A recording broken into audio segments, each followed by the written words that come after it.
প্রশ্ন করতে চাই। সুভাষ দা, আওয়ামী লীগের সঙ্গে শিকদার গ্রুপের সম্পর্ক কি?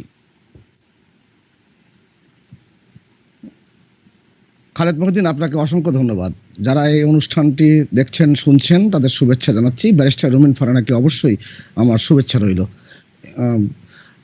অনেকদিন সামনাসামনি অনুষ্ঠানে দেখা হয়নি, এরকম প্রযুক্তির মাধ্যমেই দেখা হয়েছে। জানি না আর ক বছর, 1 বছর 2 বছর কিংবা কতদিন আর এভাবে থাকতে হবে, কিংবা আমরা দুইজন পৃথিবীতে থাকবো কিনা। তো এরকম একটি পরিস্থিতিতে যখন আপনি এরকম প্রথম প্রশ্নটা খুব কঠিন প্রশ্ন করেন, তখন আমি একটু ঘাবড়ে যাই। প্রথম বিষয়টি হচ্ছে যে স্প্যানিশ ফ্লুর সময় কবি জীবনানন্দ দাশ একটি কবিতা লিখেছিলেন। তার কবিতার প্রথম লাইনটি হচ্ছে, পৃথিবীর এখন গভীরতর অসুখ এখন। তা আমরা কিন্তু এই কোভিড-19 কিংবা করোনা ভাইরাস কিংবা উহান ভাইরাস, চীন ভাইরাস, যেভাবেই পৃথিবীতে মানুষজন ডাকে না কেন, সেখানে কিন্তু আমাদের অনেক কিছু উন্মোচিত হয়ে যাচ্ছে, অনেক দগদগে ঘা কিন্তু বেরিয়ে আসছে, এটা স্বীকার করতেই হবে। আর আওয়ামী লীগের একটি রাজনৈতিক সংগঠন এবং তার 7 দশকের ওপর তার পথ চলা এবং সংগ্রাম লড়াইয়ের মধ্যে তার বেড়ে ওঠা, স্বাভাবিক কারণে নানান শ্রেণীর মানুষ এখানে যুক্ত হয়। আর যেহেতু পৃথিবী অনেক কিছু বদলে গেছে, মুক্তবাজার অর্থনীতির ধারায় রাজনৈতিক দলগুলো যুক্ত হয়েছে, বিশেষ করে আওয়ামী লীগ এবং বিএনপি, দুটি রাজনৈতিক দল এই মুক্তবাজার অর্থনীতি বিশেষ করে অনেক নানান শ্রেণীর মানুষের প্রবেশ ঘটে, এবং যতটা না তারা প্রবেশ ঘটে তার সাথে অনেকগুলো আগাছাও কিন্তু ভিতরে প্রবেশ করে। এটা খুব স্বাভাবিক ঘটনা। অতএব আমি প্যাসিভ ভয়েসে যে উত্তরটি আপনাকে দিয়েছি সেটাই মনে হয় আপনি ব্যক্তিগতভাবে সন্তুষ্ট থাকার কথা। আমি সরাসরি প্রশ্নের উত্তর না দিয়ে আমি আসলে কোনো ভয়েসেই উত্তর পাই নাই দাদা। মানে শিকদার গ্রুপের সাথে আওয়ামী লীগের কি সম্পর্ক আমি বুঝতে পারিনি। আপনি উত্তর দিয়েছেন, আমি বুঝতে পারিনি। আমি শিকদার গ্রুপের যে সাথে আওয়ামী লীগের সম্পর্ক ব্যক্তিগত পর্যায়ে, শিকদার গ্রুপের যিনি মালিক তিনি বঙ্গবন্ধু ধারা রাজনীতির সাথে যুক্ত ছিলেন, দীর্ঘদিন তিনি বিভিন্ন অত্যাচার নির্যাতন সহ্য করেছেন, এটা এই প্রসঙ্গে উল্লেখ নাই বা করলাম। এবং তারা যেহেতু ব্যবসা প্রতিষ্ঠান গড়ে তুলেছেন, এবং শিকদার মেডিকেল কলেজ যেটা প্রথম ঢাকা শহরে, আপনি খুব ভালো করে জানেন যে বিশেষ করে নারীর মেডিকেল শিক্ষার জন্য একটা গুরুত্বপূর্ণ শিক্ষা প্রতিষ্ঠান হিসেবে গড়ে উঠেছিল, সেটা এবং আওয়ামী লীগ সরকার আসার অনেক আগের থেকে। অর্থাৎ স্বাভাবিক কারণে বাংলাদেশের অর্থনীতিতে, বাংলাদেশের নানান ব্যবস্থাপনায় তাদের একটা অবদান রয়েছে। এখন তার 2 পুত্র কি করেছেন, শিকদার গ্রুপ কি করেছেন, তাদের ব্যাংক ব্যবস্থাপনা কি করেছেন, এটা অনেক গভীরে যাওয়া প্রয়োজন, এবং অনেক গভীরে যাওয়ার দাদা একটু গভীরে কি যাবেন? না, একটি গভীরে যাওয়ার প্রয়োজনের কারণে আমি যে সবকিছু যেমন আপনিও জানতে পারেন না, আমিও জানতে পারি না। আমরা এখন মানুষের সাথে মেশামেশিও খুব কম হচ্ছে। আড্ডায় বসলে অনেক কথা বেরিয়ে আসে, এবং সামনাসামনি কথাবার্তা অনেক বেরিয়ে আসে। এখন অনেক কথাই কিন্তু আমরা জানতে পারছি না। যতটুকু অনলাইনের মাধ্যমে কিংবা যে কটি পত্রিকা বাসায় দিয়ে যায়, আমি সম্পাদক হওয়ার কারণে সেই পত্রিকাগুলো যে কটা সৌজন্য আসে কিংবা যে কটা আমাকে কিনতে হয়, আচ্ছা দাদা আমি বুঝতে পারছি। আমি একটু অন্যভাবে কথাটা বলি যে ধরেন যে ঘটনাটা ঘটেছে বা যেভাবে পত্রপত্রিকায় এসেছে যে একজন ব্যাংকের এমডিকে গুলি করে দিয়ে বা তাকে হুমকি দিয়ে তার সম্পত্তির মূল্যায়ন বা অবমূল্যায়ন করতে বলা, এটি শিকদার গ্রুপের যে কর্ণধার আছেন তার 2 ছেলে এটি করেছেন, এটি পত্রপত্রিকায় এসেছে। আমরা মানুষকে বেনিফিট অফ ডাউট দিতে চাই, আমরা মনে করতে চাই যে অপরাধ প্রমাণ না করা পর্যন্ত তাকে আসলে অপরাধী বলা যাবে না। কিন্তু আপনার কাছে খবরটি পড়ে কি মনে হয়েছে, এদের 2 জনের পক্ষে এরকম করা সম্ভব? এবং তারপরে আপনি যখন দেখলেন তারা 2 জন এই করোনার মধ্যে একটি প্লেনে করে থাইল্যান্ডে চলে গেলেন, আপনার কাছে মানে কি মনে হলো ব্যাপারটা? মানে আপনার একটু মতামত জানতে চাইছিলাম। আপনার দ্বিতীয় প্রশ্নটা এটা বাউন্স বলের মতন। মানে আমি এ কারণে যে আমি শিকদার গ্রুপের যিনি চেয়ারম্যান তাকে আমি ব্যক্তিগতভাবে চিনি, যেহেতু আমি ওষুধ উৎপাদন এবং বিপণনের সাথে যুক্ত, এবং যেহেতু আওয়ামী ঘরানার রাজনীতির সাথে একসময় খুব ঘনিষ্ঠভাবে যুক্ত ছিলাম, স্বাভাবিক কারণে তার চেনা জানা আছে এবং তার অনেক অবদান আছে, যে কারণে তাকে আমি চিনি। কিন্তু তার 2 পুত্র নাম কিন্তু আমি প্রথম কিন্তু এই পত্রিকার মাধ্যমে জানতে পারলাম, স্বাভাবিক কারণে। আর ব্যক্তি বিচ্যুতি সমষ্টির উপরে চাপানো কিংবা পুত্রের খলন পিতা কিংবা পরিবারের গ্রুপের উপরে চাপানো, সেটা প্রবণতা আমাদের এখানে আছে। এখন কতটুকু এটা সত্য যাচাই না করে কিন্তু উত্তর না। কিন্তু সুভাষ দা, আমাদের সাজেশন হচ্ছে মানুষ তো আমরা কেউ সর্বোচ্চ গেলে 6.5 ফুট 7 ফুট, মানুষের এত ক্ষমতা নাই পিছন থেকে কেউ তাকে ক্ষমতায় না দিলে। সেই জন্য না, সেটা তো ব্যক্তির এই দায় যে গ্রুপের উপর এবং এর উপর একটু চাপাতে হয়। খালেদ মহিউদ্দিন, আপনি ঢাকা বিশ্ববিদ্যালয়ের ছাত্র, আমিও ঢাকা বিশ্ববিদ্যালয়ের ছাত্র। রাইট। আপনি জানেন যে খেলারাম খেলে যান আমি একটা লেখা লিখেছিলাম, সেই লেখার জন্য আমাকে 80-র দশকে কিরকম বেগ পেয়েছিল। আমি একবার বলতে গেলে যেই শব্দটি ব্যবহৃত হতো, প্রভাবশালী ছাত্র নেতা, আমি নির্বাচিত ছাত্র প্রতিনিধি ছিলাম।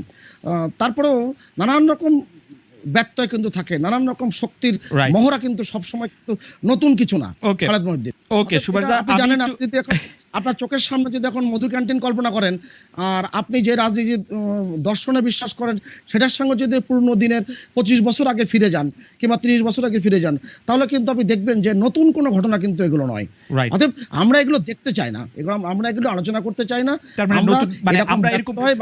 আমরা এরকম আসবো যে এগুলি যেমন নতুন ঘটনা নয়, তাহলে আমরা এরকম একটা সাজেশন আসতে পারি আওয়ামী লীগও আমাদের জন্য নতুন কোনো কিছু করতে পারে নাই, যদিও দাবি অনেক কিছু করে। আমরা আসছি আপনার কাছে। আপনি একটু আপনি সর্বশেষ যেটা আপনি যুক্ত করলেন, সেটার মধ্যে এক ধরনের উত্তেজনা, এক ধরনের না, ঠিক আছে, আমরা সেটা নিয়ে আলোচনা করব। আমরা আলোচনা করব পরিস্থিতি তৈরি করে রাখলেন, আলোচনা করব সুভাষ দা। আমি একটু ব্যারিস্টার রুমিন ফারহানার কাছে আসতে চাই। ব্যারিস্টার রুমিন ফারহানা, আমার প্রশ্নের এটা আসলে দুটি ভাগ। তো প্রথম ভাগের প্রশ্নটি হচ্ছে, আপনি কি মনে করেন যে শিকদার গ্রুপের সঙ্গে ক্ষমতাসীনদের বা আওয়ামী লীগ সরকারের সম্পর্ক রয়েছে?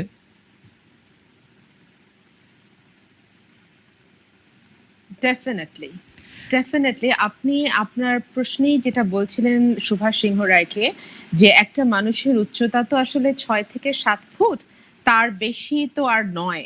সুতরাং তাকে তার উপরে উঠতে হলে ডেফিনেটলি কারো না কারো ব্যাকিং দরকার হয়, একটা মইয়ের প্রয়োজন হয়। তা না হলে এই করোনা কালে যেখানে আপনার গণপরিবহন বন্ধ, এক জেলা থেকে এক জেলায় আপনি যেতে পারছেন না, মানে সরকারিভাবে বন্ধ আছে পরিবহন ব্যবস্থা, সেখানে আপনি বিমানবন্দর ব্যবহার করে আপনি এক দেশ থেকে আরেক দেশে উড়ে গেলেন, এটা বিষয়টাতে এত সহজ হবার কথা নয়। আমি দ্বিতীয় ভাগে আসি, আমি আমার প্রশ্নের দ্বিতীয় ভাগে আসি। তাহলে এটা বোঝা গেল যে আপনার কথায় মানে ক্ষমতাসীনদের সাথে তাদের সম্পর্ক রয়েছে, কিন্তু আপনারা যে বলে আসছেন, বিশেষ করে আপনি যে বলেন যে ক্ষমতাসীনদের সাথে সম্পর্ক থাকলে পুলিশ মামলা নেয় না, পত্রপত্রিকায় লেখা যায় না, ফেসবুকে কোনো একটি স্ট্যাটাস দিলে পর্যন্ত এসে ধরে যায়। আমি তো আজকে দেখছি শুধু এই বিষয়টা নিয়ে গত 3 দিন পত্রপত্রিকায় যা কিছু লেখা হচ্ছে, ফেসবুকে যত মানুষ স্ট্যাটাস দিচ্ছে, যতভাবে পুলিশ তাদেরকে খোঁজ করছে। তারা যেমন, আমি ব্রাত্য রাইসুর কথা বলতে পারি, ব্রাত্য রাইসু স্ট্যাটাস দিয়ে বলেছেন রণ শিকদার এবং রিক শিকদারকে যে পালিয়ে থাইল্যান্ড চলে যেতে হলো, সেটিতেও বোঝা যায় যে এইখানে অপরাধ করে এত সহজে পার পাওয়া যায় না। এর প্রেক্ষিতে আপনি কি বলবেন ব্যারিস্টার রুমিন ফারহানা? এই বৈষম্যে ভরা পৃথিবীতে এবং এই এত বেশি মানে একচোখা পৃথিবীতে আশা করেছিলাম আপনার কাছ থেকে কিছুটা হলো ন্যায় বিচার পাবো আমি, খালেদ মহিউদ্দিন, কিন্তু আমি দেখলাম আপনার কাছেও আমরা ন্যায় বিচার বঞ্চিত হচ্ছি। আপনি অবলীলায় অনেকক্ষণ ধরে কথা বলতে দিলেন সুভাষ সিংহ রায়কে, একটি বারের জন্য তাকে থামালেন না, অন্তত প্রাথমিক সেগমেন্টে। আমাকে আপনি দুটো লাইনের পরেই থামিয়ে দিলেন। আমার মনে তো আরো কিছু কথা ছিল, আমি একটু কথাগুলো সারি। জি, আমার প্রথম প্রশ্নের উত্তরই তো এখনো শেষ হয়নি। আমি কেন বললাম যে সরকারি দলের সঙ্গে শিকদার গ্রুপের সম্পর্ক আছে, আমি নিশ্চয়ই সেটাতে একটা ব্যাখ্যা আমাকে দিতে হবে। একটা দাবি যখন আমি করছি, তার একটা ব্যাখ্যা দিতে হবে না? এই যে ইমিগ্রেশন ক্রস করলো শিকদার গ্রুপ, কি করে তারা ইমিগ্রেশন ক্রস করে? যখন গণমাধ্যম ইমিগ্রেশনের সঙ্গে কথা বলতে গেল, ইমিগ্রেশন কোনো তথ্য দিতে অস্বীকৃতি জানালো। পরে বিমানবন্দর কর্তৃপক্ষ জানালো হ্যাঁ, একটা প্রাইভেট এয়ার অ্যাম্বুলেন্সে করে 2 জন ব্যক্তি দেশ থেকে থাইল্যান্ডে গেছে। আপনি জানেন নিশ্চয়ই, যেহেতু গণমাধ্যমে আপনি আছেন এবং মানে একেবারে বিশ্বের ওয়ান অফ দি লিডিং গণমাধ্যমে আপনি সরাসরি কাজ করছেন, আপনি জানেন যে গত 23 তারিখে আমাদের থাই এমবাসি, বাংলাদেশের যে থাইল্যান্ডে বাংলাদেশের যে দূতাবাস, তারা কিন্তু একটা অ্যাপ্লিকেশন দেয় থাই পররাষ্ট্র মন্ত্রণালয়ে যে যাতে একটা এয়ার অ্যাম্বুলেন্সে করে 2 জন সেখানে যেতে পারে। বাংলাদেশ দূতাবাস যারা থাইল্যান্ডে আছে, তারা এখানে কিভাবে সম্পৃক্ত হলো? 1, 2 হলো, যখন এই অনুমতি থাই সরকার দেয়, তার পরের দিনই কিন্তু তাদের নামে ভিসা ইস্যু করা হয় বাংলাদেশে যে থাই দূতাবাস আছে সেখান থেকে, এবং 24 তারিখে সেই ভিসা পেয়ে 25 তারিখে 2 ভাই মিলে থাইল্যান্ডে ফ্লাই করেন। এই যে আমরা বলছি যে আমাদের মন্দরিনের পরিমাণ সরকারি হিসাব মতে 1,10,000 কোটি টাকা, IMF এর হিসাব মতে 2.5 লক্ষ কোটি টাকা, আবার বেরসা রুমিন ফারহানা, অর্থনীতিবিদ বলছেন আমি আপনাকে একটা প্রশ্ন করতে পারি? বেরসা রুমিন ফারহানা, আমি একটা ছোট প্রশ্ন করতে চাই আপনাকে। আপনি কি জানেন যে বিএনপির সাবেক মন্ত্রী এবং যিনি বিএনপির একজন বড় নেতাও ছিলেন কয়েকদিন আগে পর্যন্ত, যিনি জনাব মোর্শেদ খান সস্ত্রীক, দুজন মাত্র একটি এয়ারপোর্টে একটি বিমান চার্টার করে ইংল্যান্ডে গিয়েছেন, এবং সাংবাদিকরা যখন তথ্য চাইতে গিয়েছেন তাদেরকেও সেই একই প্রক্রিয়ায় তথ্যটি দেওয়া হয়েছে, অনেক রাগঢাক করে অনেক পরে, এবং সেটি তাদের সিস্টেম, সিভিল এভিয়েশন অন্তত তাই জানিয়েছে। মোর্শেদ খানের ক্ষেত্রেও কি আপনি বলবেন যে উনি সরকারের ঘনিষ্ঠ লোক, মানে একই ফর্মুলায়? উনি যেহেতু এখন বিএনপিতে নেই, উনি কার ঘনিষ্ঠ লোক সেটা উনিই ভালো বলতে পারবেন, আর অনুসন্ধানী সাংবাদিকতা দিয়ে সেটা আপনারা বের করবেন। সেটা তো আমার মতো বিএনপির একজন তুচ্ছ কর্মীর পক্ষে বলা সম্ভব নয়। তবে সরকারের এতগুলো এজেন্সি, এতগুলো সংস্থার নাকের উপর দিয়ে যদি এইরকম অবস্থাতে এক দেশ থেকে আরেক দেশে উড়ে যাওয়া যায়, তখন তাদের হাত যে কতটা লম্বা, এবং বাংলাদেশের মতন দেশে হাত কাদের লম্বা হয়ে থাকে সেটা কিন্তু আমরা খুব ভালোই জানি।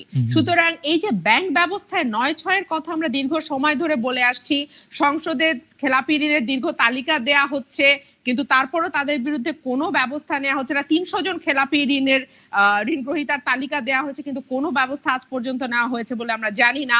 সেই যে একটা আনহোলি নেক্সাস, সেই নেক্সাসের একটা অংশ যে শিকদার গ্রুপ, সেই ব্যাপারে কোনোই সন্দেহ নাই। ওকে, আমার দ্বিতীয় প্রশ্নে আমি আসছি।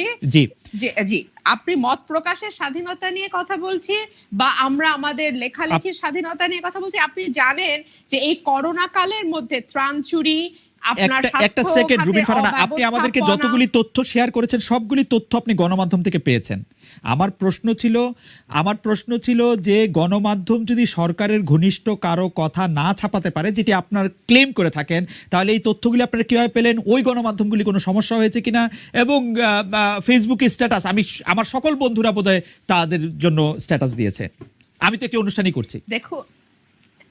দেখুন, আপনারা নিশ্চয়ই জানেন যে এই করোনা কালের মধ্যেও অসংখ্য, আমি অন্তত 11 জন সাংবাদিককে স্পেসিফিক্যালি বলতে পারি যাদের বিরুদ্ধে ত্রাণ চুরি রিপোর্ট করবার জন্য, স্বাস্থ্য খাতে অব্যবস্থাপনার রিপোর্ট করবার জন্য, এবং সরকারের নানামুখী সমন্বয়হীনতার রিপোর্ট করবার জন্য ডিজিটাল সিকিউরিটি অ্যাক্টে মামলা হয়েছে। আপনারা জানেন মুক্ত গণমাধ্যম দিবসে যখন একজন ফটো সাংবাদিককে পিছনে হাত করা বেঁধে পিছমোড়া করে তাকে নামানো হয় এবং তাকে বর্ডারে গ্রেফতার দেখানো হয়, এবং পরবর্তীতে তাকে 54 ধারায় মামলা দিয়ে অ্যারেস্ট করা হয়, তখন বাংলাদেশে গণমাধ্যমের স্বাধীনতা নিয়ে প্রশ্ন তো নিশ্চয়ই থাকে। আপনি জানেন যে গণমাধ্যমের স্বাধীনতা সূচকে 180টি দেশের মধ্যে এক ধাপ অলরেডি বাংলাদেশ পিছিয়ে, এখন 151তম। আমরা আপনার কাছে আসতে চাই। আমি শুধু আজকের স্পেসিফিক বাংলাদেশের অবস্থা সমানেই পিছিয়ে যাচ্ছে, এবং আমি শুধু জানতে চাইছিলাম যে শিকদার গ্রুপের এই নিউজটা, তারা কেমনে বিদেশে গেল, তারা কেমনে করলো, তাদেরকে কেন পুলিশ তাদের বিরুদ্ধে মামলা নিল, এই ব্যাপারটার ক্ষেত্রে আপনি আসলে কি দেখেন? পুলিশ তো তাদের বিরুদ্ধে মামলা নেওয়ার কথা না, কারণ এখানে কোনো হ্যাঁ অ্যাবসলিউটলি কেন 200 জন দুষ্কৃতিকারীর নাম না এসে একজন শিকদার গ্রুপের নাম আসছে? কারণ এই ধরনের শিকদার গ্রুপ তো বাংলাদেশে আছে। ঠিক যেমন আমরা যুবলীগের কেলেঙ্কারির সময় দেখেছি হঠাৎ করে কয়েকজনের নাম উঠে এসছে, পাপিয়া কাণ্ডের সময় দেখেছি হঠাৎ করে কয়েকজনের নাম উঠে এসছে, ছাত্রলীগের কেলেঙ্কারির সময় দেখেছি হঠাৎ করে কিছু লোকের নাম উঠে এসছে। ঠিক তেমনি এই কেলেঙ্কারি এবং কাদামাখা ব্যবসায়ী গ্রুপের মধ্যে হঠাৎ করে এখন কেন শিকদার গ্রুপের নাম আসছে সেটা সরকারি দলই ভালো বলতে পারবে, সরকারই ভালো জবাব দিতে পারবে। সেই জবাব তো আমার পক্ষে দেওয়া সম্ভব না। বেরসা ফারহানা, আপনাকে অনেক ধন্যবাদ। আমি একটু সুভাষদার কাছে আসতে চাই। সুভাষদা, আপনি আপনার অনেক পরিচয়, আপনি একজন সেলিব্রেটেড ছাত্রলীগ নেতা, আপনার ঘরে একজন আওয়ামী লীগের এমপি রয়েছেন, আপনি আমি যদি বলি যে টক শোতে, বিটিভিতে বা বিটিভির বাইরে আপনি খুব পরিচিত মুখ, কিন্তু আপনি নিজেকে একজন সাংবাদিক হিসেবে পরিচয় দিতে আপনি ভালোবাসেন। আপনি abnews24.com এর প্রধান সম্পাদক, এই বিষয়টি আপনি গর্ব করে বলেন। কিন্তু আপনার কাছে কি মনে হয় না যে কেন এই সুশান্ত দাস আজকে কারাগারে? সুশান্ত দাসের আসলে অপরাধটা কি? আপনার কাছে আজকে মনে হয় না যে সাংবাদিক কাজলকে কেন ওখানে পাওয়া যাবে, কেন আজকে এখানে ফিরে আসতে হবে? আপনার কাছে কি মনে হয় না যে কার্টুন করার জন্য কার্টুনিস্ট কিশোর বা একটা রাষ্ট্রচিন্তার দিদারুল রাষ্ট্রের জন্য কতটা হুমকি যে তাকে আসলে ইয়েতে যাইতে হবে? আপনার কাছে কি মনে হয় না সাংবাদিক শাহেদ যে এখন নিউ ইয়র্কে অবস্থান করছে, আপনার কাছে কি মনে হয় সে আওয়ামী লীগ সরকারের জন্য হুমকি? মানে আমরা বরং এরকম শুনেছি যারা যারা বিদেশের লোকজনের সাথে কথাবার্তা বলবে তাদেরকেও নাকি ইয়া করা হবে, মানে তাসনিম খলিলের কথাও এখানে আসতে পারে। এরকমটা কেন করা হচ্ছে? মানে আওয়ামী লীগ কি ভিতরে ভিতরে খুব দুর্বল এবং খুব প্যানিক করতেছে, মনে করতেছে যে যেখানে যা কিছু বলে তাকে আসলে গ্রেফতার করা, হুমকি দিয়ে ভয় দেখে আসলে চুপ না করলে এটা ঝামেলা না কেন? আমি খালেদ মহিউদ্দিন, মানে আপনার সাথে টকশো করতে যেমন খুবই উৎসাহ বোধ করি, তেমন অনেকগুলো প্রশ্নের সম্মুখীন হই। প্রশ্নের সম্মুখীন এই কারণে খুব জটিল জটিল প্রশ্ন করেন। আমি আপনাকে খোলামেলা বলি, বাংলাদেশে আওয়ামী লীগ সরকার যে টানা 11 বছর আগে আছে, তার আগে তো বঙ্গবন্ধু হত্যাকাণ্ডের পরে 21 বছর যারা ক্ষমতায় ছিলেন তাদেরকে কাছ থেকে দূর থেকে আপনার দেখার সৌভাগ্য হয়েছে। ব্যারিস্টার রুমন ফারহানা যেহেতু আমাদের থেকে বয়সে ছোট হবে, শিক্ষায় দীক্ষায় আমাদের থেকে ছাড়িয়ে গেছে, কিন্তু সে কিন্তু ওই বিএনপি শাসনামল, জাতীয় পার্টির শাসনামল, এরশাদের শাসনামল কিন্তু দেখেনি। বাংলাদেশের পরিস্থিতি কেমন ছোট্ট করে একটু কথা বলা যায়? আমি একটু ছোট্ট করে কথা বলি যে আপনার জ্ঞান, বিশ্লেষণী ক্ষমতা, বুদ্ধির সাথে আসলে পাল্লা দেওয়ার মতো বাংলাদেশে খুব বেশি লোক নাই, কিন্তু এরকম কি হইতে পারে যে আপনি ধরেন অতীতের পাটাতনটা থেকে না গিয়ে, মানে অতীতের প্ল্যাটফর্মটা না ব্যবহার করে আপনি একটু কথা বললেন, তাহলে মানে একটু আমরা নতুন কিছু শুনলাম? ইতিহাস মানে হচ্ছে অতীতের সাথে বর্তমানের কথোপকথন। এই কথোপকথনটা জরুরি কারণে যখন প্রসঙ্গগুলো উঠে আসে, আমি কোনো সময়ে এটাকে জাস্টিফাই করবার চেষ্টা করছি না। লক্ষ্য করে দেখবেন যে 2009 সালে যখন আওয়ামী লীগ নির্বাচনে বিজয়ী হওয়ার পরে যখন সরকার গঠন করলো এবং তার যে নির্বাচনে ইশতেহারে যে যুদ্ধাপরাধীদের বিচারের যে বিষয়টি উল্লেখ ছিল, এটা নিয়ে আপনি অনেকগুলো শো করেছেন, আমিও সেগুলোতে ব্যারিস্টার রুমিন ফারহানাও অংশগ্রহণ করেছে।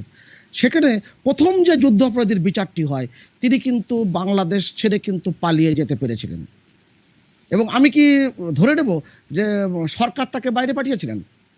অতএব বাংলা পাঠাতেই পারে, পাঠাতেই পারে সুভাষদা, পাঠাতেই পারে, মানে আমরা কেমনে জানি যে সরকার পাঠায় নাই? না না, এই প্রশ্নটা আপনি করতেই পারেন, প্রশ্নের পিঠে প্রশ্ন করতে পারেন, কিন্তু বাস্তবতা এই অনেক কিছু কিন্তু সরকার ব্যবস্থাপনা নিয়ন্ত্রণে থাকে না। যখন ব্যারিস্টার রুমন ফারহানা খুব চমৎকার করে বর্ণনা করছিলেন যে কিভাবে থাইল্যান্ডে গেছেন, কিভাবে